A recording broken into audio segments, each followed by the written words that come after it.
گزشتہ جمعے میں شیطان کی کارستانیاں، شیطان کہاں کہاں پر انسان کے ساتھ داخل ہو کے نقصان پہنچاتا ہے، آپ کو گوش گزار کیا تھا میں نے، کیونکہ یہ ایسا پہلو ہے، اس کا وسیع مضمون ہے۔ شیطان کے اتنے کام ہیں کہ کون سا شعبہ ہے جہاں وہ داخل نہیں ہوتا، مگر اس کے سد باب کے لیے اللہ تعالیٰ نے بھی اپنے قوانین دیے ہیں۔ ان قوانین کی اگر پیروی کریں گے تو شیطان سے بچتے رہیں گے۔ مسلم احمد کی حدیث ہے صحیح سند کے ساتھ، اللہ کے رسول صلی اللہ علیہ وسلم نے دیکھا ایک شخص کھڑا ہو کے پانی پی رہا ہے۔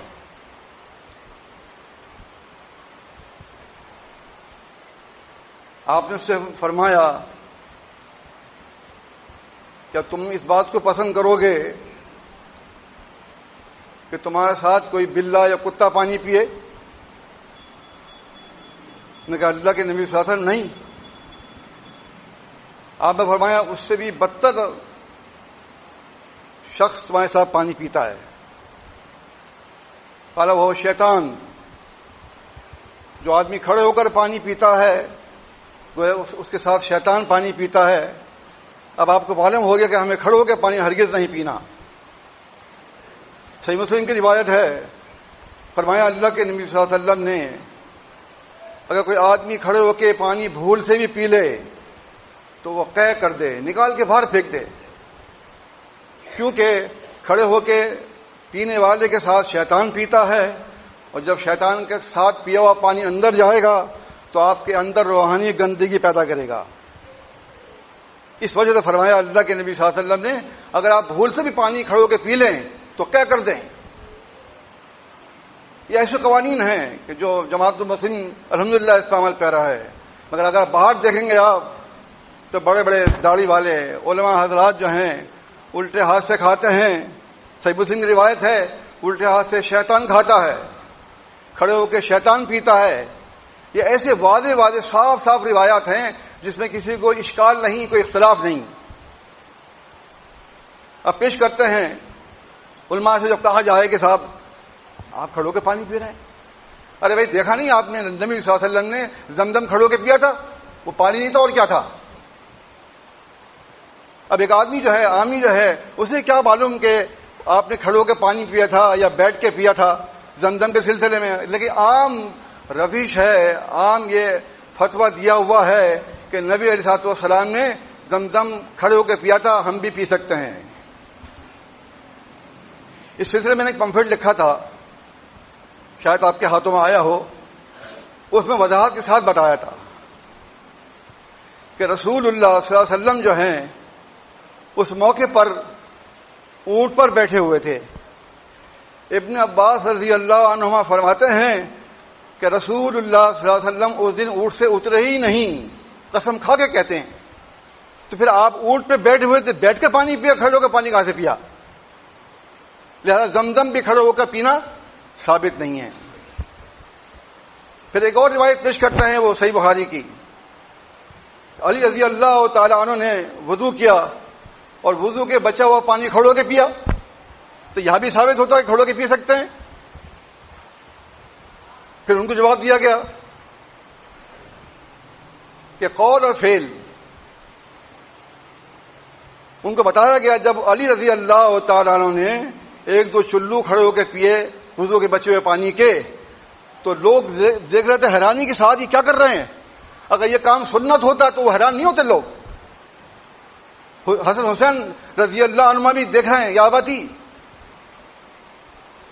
دارمی اور احمد وغیرہ میں ہے، انہوں نے بھی اس بات کا تعجب کیا۔ علی رضی اللہ عنہ کہا کہ تم حیران مت ہو، میں نے اللہ کے رسول صلی اللہ علیہ وسلم کو ایسا کرتے ہوئے دیکھا ہے۔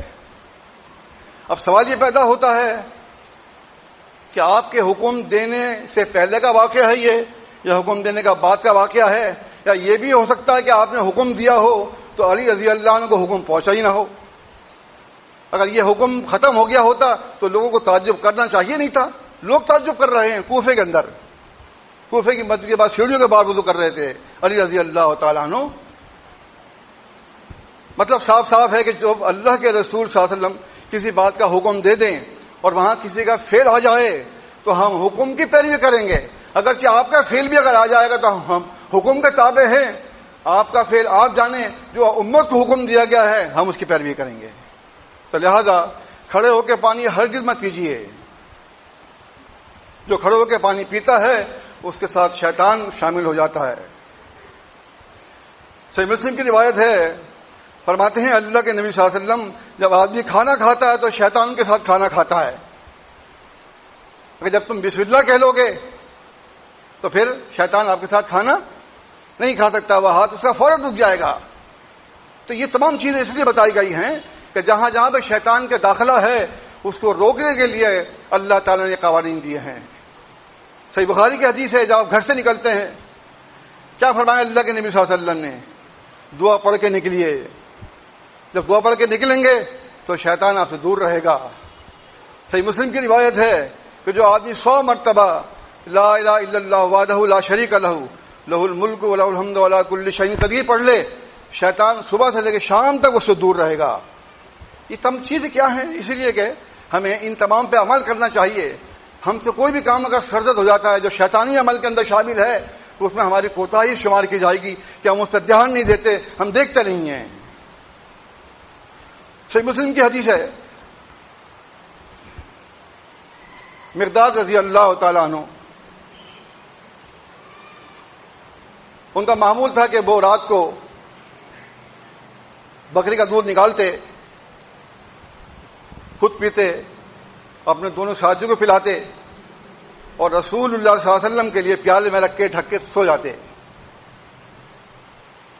ایک دن کیا ہوا کہ جب انہوں نے دودھ پیا, دیکھا کہ دودھ پیالے میں تھا تو ان کے دل میں الذی یوسوس فی صدور الناس من الجنۃ والناس وسوسے آنے شروع ہوئے کہ دودھ, تھوڑا سا دودھ ہے, اس سے کیا اللہ کے نبی صلی اللہ علیہ وسلم بھوکے ہوں گے, چلو میں ہی پی لیتا ہوں.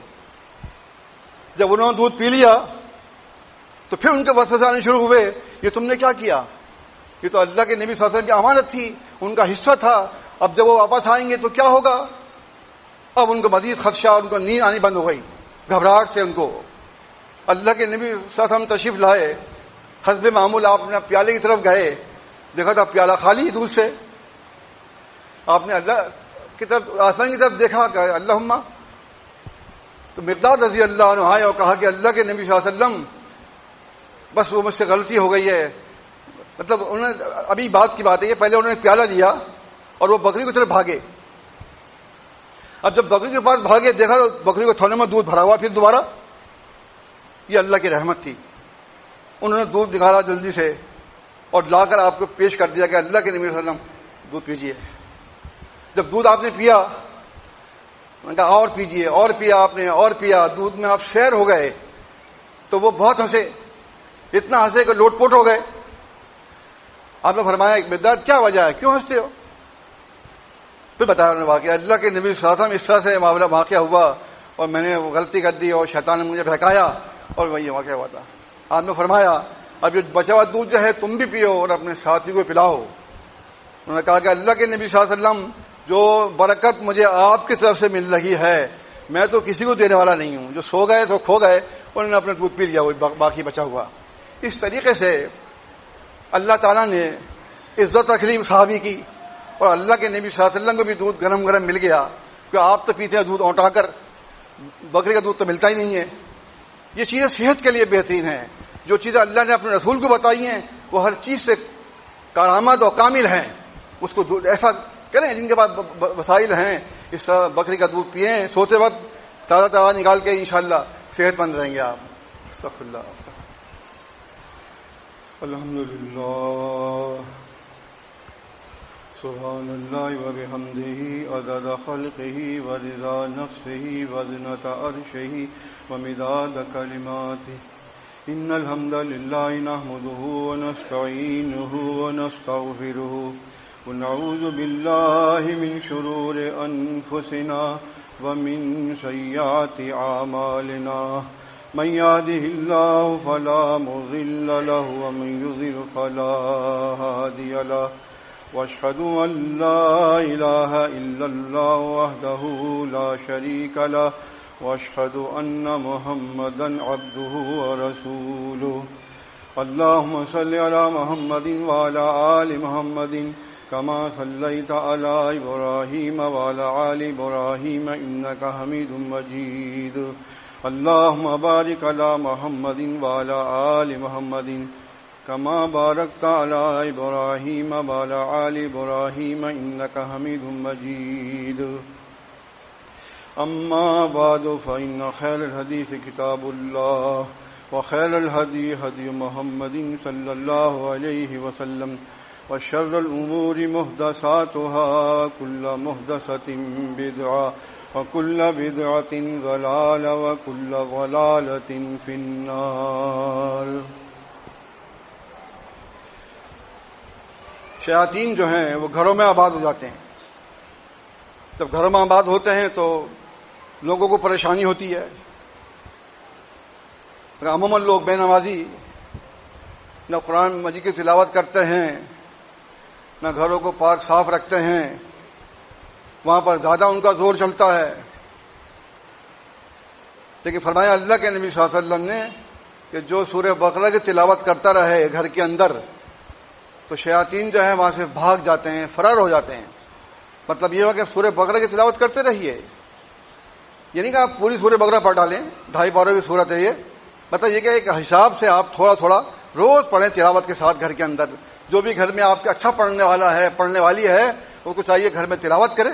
تلاوت کریں گے تو گھر کے اندر تلاوت کی آواز, اور دوسری یہ کہ شیاطین کا فرار. اس طریقے سے اللہ کے نبی صلی اللہ علیہ وسلم نے یہ بھی فرمایا ہے.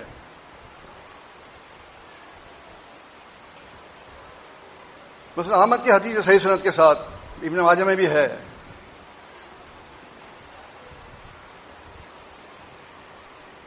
ابن ماجہ میں جابر بن عبداللہ رضی اللہ عنہ بیان کرتے ہیں, اور احمد میں عبداللہ بن مسعود رضی اللہ عنہ بیان کرتے ہیں. حضرت جابر رضی اللہ عنہ کہتے ہیں کننا عند النبی صلی اللہ علیہ وسلم, کہتے ہیں کہ ہم اللہ کے نبی صلی اللہ علیہ وسلم کے پاس بیٹھے ہوئے تھے. کیا صحبت تھی, کیا برکت تھی صحبت کی, کہ آدمی انسان سے کیا بن جائے. ایک بات یاد آئی صحیح مسلم کے حوالے سے مجھے کہ اللہ تعالیٰ کس طرح کرامت کرتا صحابہ کرام رضی اللہ عنہ کی. رسول اللہ صلی اللہ علیہ وسلم تشریف فرما تھے, رات کا وقت تھا. 2 صحابی آپ کے پاس سے اٹھ کر نکلے اندھیری رات میں. آپ جانتے کہ وہ کیا زمانہ تھا, کیا دور تھا. بجلی تو تھی نہیں, چراغوں کا زمانہ تھا, وہ بھی گھر کے اندر جلتے تھے. اب جب وہ گھر سے نکلے, وہاں آپ کی محفل سے نکلے, تو جیسے وہ باہر آئے تو ان کے سامنے ایک روشنی آ گئی. وہ روشنی آگے آگے اور پیچھے پیچھے دونوں صحابہ. جب وہ دونوں صحابی الگ ہوئے تو 2 روشنیاں ہو گئیں, اور وہ روشنی جو ہے دونوں صحابیوں کو گھر تک چھوڑ کر آئیں اور پھر غائب ہو گئیں. یہ ہے فضیلت اچھی محفل کی, اچھی صحبت کی, اچھی جگہ پر بیٹھنے کا, جہاں قرآن و حدیث چل رہا ہو. وہاں تو خیر اس صحبت کی تو مثال ہی کوئی نہیں ہے, اس سے اچھی صحبت تو ہو ہی نہیں سکتی. آج بھی اگر آپ ایسے محفل میں جاتے ہیں, بیٹھتے ہیں, تو اللہ تعالیٰ ضرور آپ کو کرامت بخشے گا. مگر آج اس چیز کی ضرورت تو نہیں ہے, لیکن بہرحال جس چیز کی ضرورت ہو اللہ اس کی پوری کر دے. صبح کو دونوں صحابہ رضی اللہ عنہما آئے اور کہا کہ اللہ کے نبی صلی اللہ علیہ وسلم رات کو ہم آپ کی محفل سے اٹھے اور باہر نکلے تو ایک روشنی ہمارے سامنے آ گئی اور ہمیں گھر تک چھوڑ کر آئی. یہ کیا چیز تھی؟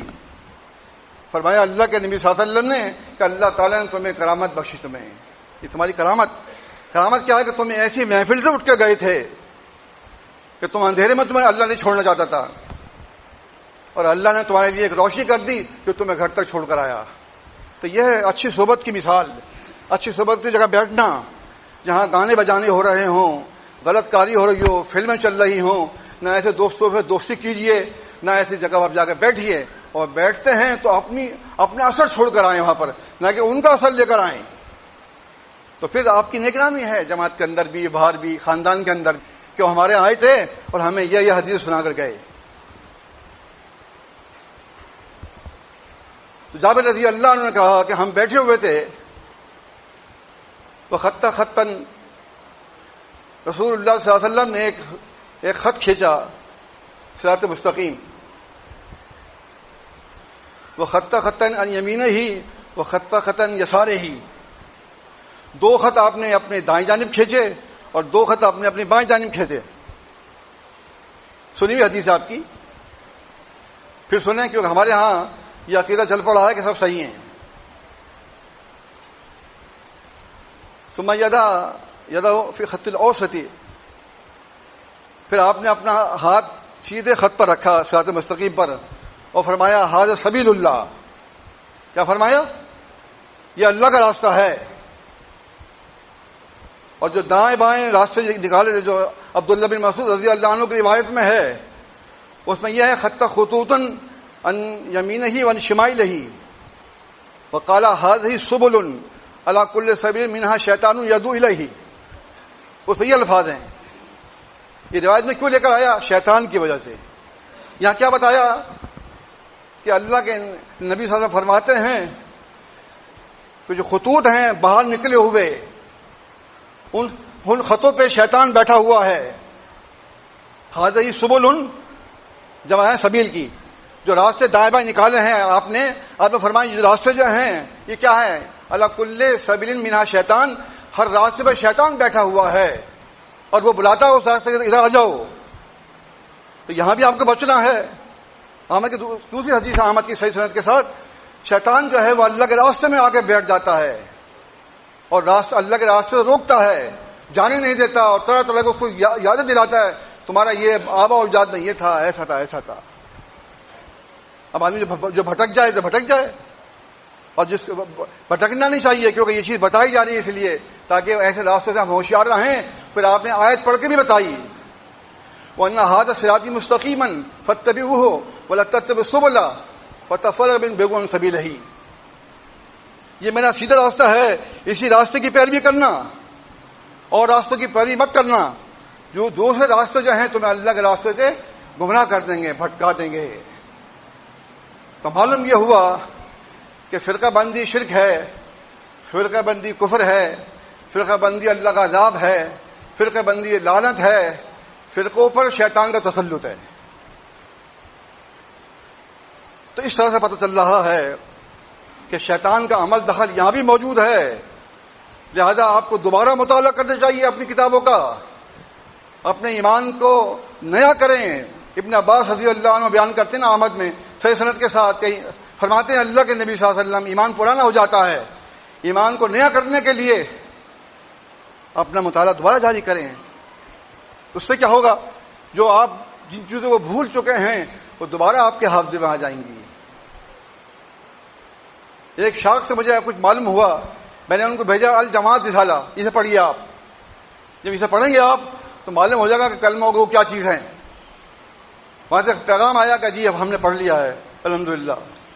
اس طریقے سے آپ بھی اپنی کتابوں کو تاخیر نشیہ نہ کریں، ان کو پڑھتے رہیے، مطالعہ کرتے رہیے. دوسرے لوگ تو اس سے فیضیاب ہو رہے ہیں اور ہمارے لوگ جو ہیں وہ ہاتھ ساتھ رکھ کے آپس میں لڑ رہے ہیں. یہ چیز کیا ہے کہ جماعت کو نقصان دے رہی ہے. مجھے امید ہے کہ آپ شیطان سے بچنے کے جہاں تک میں نے بتایا ہے ان احادیث کی روشنی میں عمل کریں گے اور شیطان کو شکست دینے کے لیے حتی الامکان کوشش کریں گے.